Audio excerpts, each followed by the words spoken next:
I guess it's annoying. I guess so. I'm here to give you guys a anime review of the first episode of the new anime of the fall season 2024, which is called "The Hero Who Was Banished from His Party Is in fact, the strongest." So yeah, one thing I definitely want to talk about. They're going to be quite a bit. I'm trying not to make this video too long and stuff. One thing I really want to talk about is basically in this anime. Yeah, no one who's this mysterious character known as Oni-chan or something like that, or her big brother, the girl that basically is working with that, which I will get into that. I will get into that.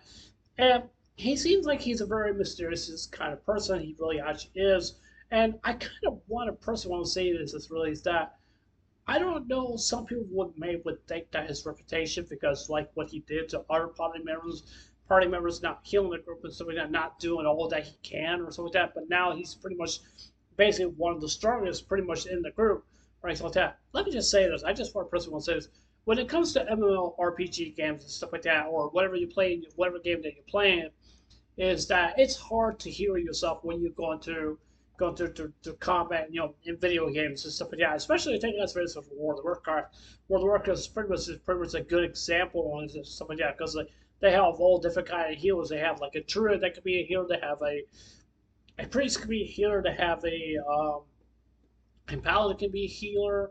Anything that can really possibly that can be a healer, even a monk too, also too can be a healer, also too. Because sometimes healers do take a lot of backlash because when it comes to not killing really all that much basically when in the group, it takes a lot of concentration. It takes a lot of skill to really actually do it. Basically, in my case, I tried it one time, but I never did. I was never good at it.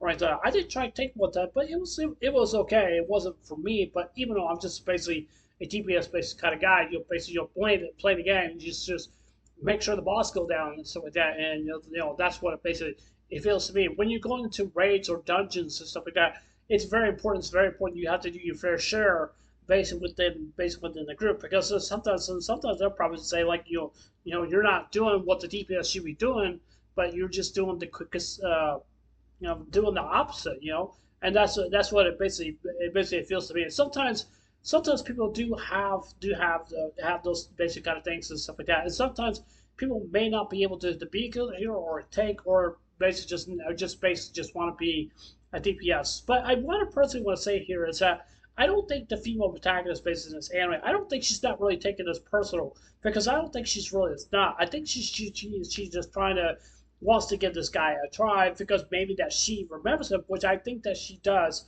also as well too. Now, one thing I definitely want to talk about her is basically the girl with the blue hair. And one thing I want to say here is that she is a very unique person basically when it comes to basically this anime. But one thing I want to keep in mind for everyone to basically really understand also is that she may find out some other different things that she may not notice from from the MC. She may not be able to notice some things or anything like that. She may not, but those are just basically what it basically feels to me. But I personally want to say here is basically that she's a martial artist fighter. Martial artist fighter means that she's pretty good doing close combat and stuff like that.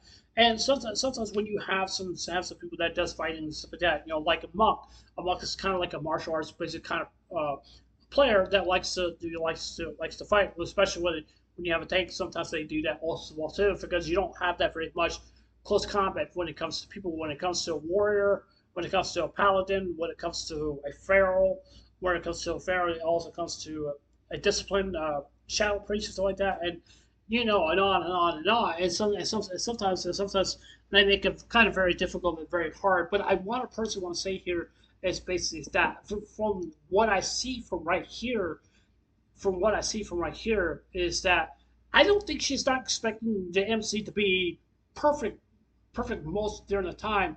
But I expect that basically to me is that the way I look at her is basically that she does her fair share or things like that. If I was somebody with basically in that position, somebody who was not doing really much of their job, then yes, I would probably go get upset and say like, hey, you're not doing what you're supposed to be doing. You got to keep us alive. You can't if you don't keep any of us alive, then we're all going to die. Then we have to restart. We check back to the checkpoint. where we were. It's just basically like, where we die, if or maybe we must get resurrected. And even though sometimes the monsters can be very hard to take down and stuff like that. And it's sometimes it does. Sometimes we do have that and may find it maybe be basically a difficulty and stuff like that.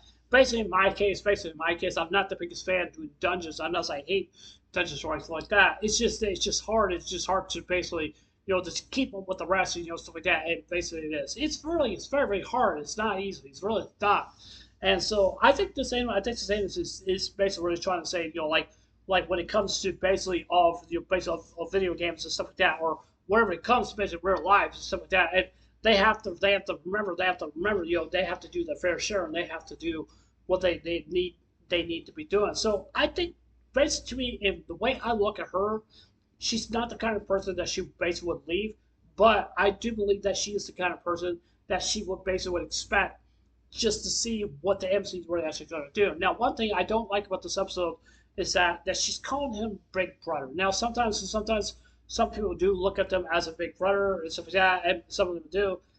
Some of them do. It's so on, so on, so on. It's a, I guess you would say kind of a traditional kind of thing that they would say. I think back in Japan. I mean, I don't know. I really don't know or anything like that.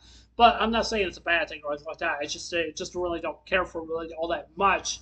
Basically, what she thinks of him just as a big brother. Maybe she just looks up to him as a big brother. That's basically what I definitely think. Now, one other thing I want to get back to her, back to the female protagonist, is basically one thing I want to say something about her is basically that she's not no ordinary girl. She really is not. I don't believe that she really actually is, because if you look at the beginning of the episode and you see some of the parts where she does remember, where she basically that she does remember. But if you look at the clothes that she's wearing, like back then when she was a kid, blue hair, she has like a necklace on and stuff like that. That she pretty much, I do believe, in my own thinking, is that I believe that she belongs to a royal family. That's what I begin to think. One thing I've also want to mention as well too, especially a mysterious guy who basically was upstairs and he's just like observing basically what's going on. And for some reason, I think this guy probably has some beef against the MC. I think he does. That's what it basically feels to me. Or maybe that guy has interest based on the female protagonist versus anime. So that's basically what it basically feels to me. So yeah. Yeah, I like the episode. I like the episode. I thought it was good, but it's not really basically one of the first start out to be huge big banger, and stuff like that and stuff. So yeah. So yeah, anyways, that's it for this interview. Tell me what you guys think. You guys like this stuff? You guys don't like it? You guys think it was good? You guys think it was bad? Love to hear what you guys have to say. Anyways, this is Underwings. Anyways, I'll see you guys later. Take care. Hope you guys have a wonderful day. Don't forget to subscribe. Please consider subscribing. Please hit a like button, give me a thumbs up, or give me a thumbs down. Doesn't matter to me. And please leave a comment below. Anyways, I love you guys. Take care. Hope you have a wonderful day. Take care. God bless. I love you guys. Please safe and stay blessed. Love you guys. Take care.